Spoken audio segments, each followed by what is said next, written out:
Evening மழை பெஞ்சிட்டு இருந்துச்சு. ஸோ ஈவினிங்னாலே கொஞ்சம் ஏதாவது ஸ்நாக்ஸ் கிரேவிங்ஸ் இருக்கும். ஸோ அதிகமா இப்பலாம் வந்து ஸ்நாக்ஸ வந்து கம்மி பண்ணியாச்சு. ஆயில் ஐட்டங்கள், ஃப்ரூட்ஸ் தான் அதிகமா சாப்பிட்டுட்ருக்கோம்.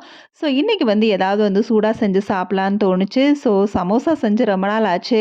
அதுவும் கோதுமை மாவு தான் இருந்துச்சு. மைதா மாவெல்லாம் இல்ல. ஸோ கோதுமை மாவுலயே செஞ்சு சாப்பிட்றலான்னு சொல்லி தான் அதுதான் ரெடி பண்ண ஸ்டார்ட் பண்ணேன். இன்னைக்கு கிழங்குக்கு பதிலா வந்து பன்னீர் சேர்த்துக்கலாம். பட்டாணி, உருளைக்கிழங்கு போடுறதுக்கு பதிலா பன்னீர வந்து நல்லா ஃபைனா சாப் பண்ணி, அதில மஞ்சள் தூள், மிளகாய் தூள், கரம் மசாலா சேர்த்து நல்லா வதக்கிட்டு இருக்கப்ப தான் ஞாபகமே வந்துச்சு. ஐயோ! இஞ்சி பூண்டு பேஸ்ட் வந்து போட மறந்துட்டோமே! சரி லாஸ்ட்டா ஆட் பண்ணிக்கலான்னு சொல்லி அதையும் ஆட் பண்ணி, ஒரு 2 மினிட்ஸ் போல நல்லா வதக்கி எடுத்தாச்சு. இது வந்து ரொம்பவே வந்து வதங்கக்கூடாது. கொஞ்சம் கிரன்ச்சியா இருந்தா தான் சமோசாக்குள்ள வச்சு சாப்பிட்றப்ப நல்லாருக்கும்னு சொல்லி ஒரு 5 மினிட்ஸ்க்குள்ள ஸ்டஃபிங்க வந்து ரெடி பண்ணியாச்சு. பன்னீர் சமோசா சுட சுட சாப்பிட்டாச்சு. ரொம்பவே டேஸ்ட்டா இருக்கும். மைதா அளவுக்கு வந்து கோதுமை வந்து டேஸ்ட் எதிர்பார்க்க முடியாது. பட் அதே சமயத்தில டேஸ்ட்லெஸ்ஸாவும் இருக்காது. நல்லாவே சாப்பிடலாம். But whatever it is oil ஐட்டங்கள கம்மியா எடுத்துக்கங்க.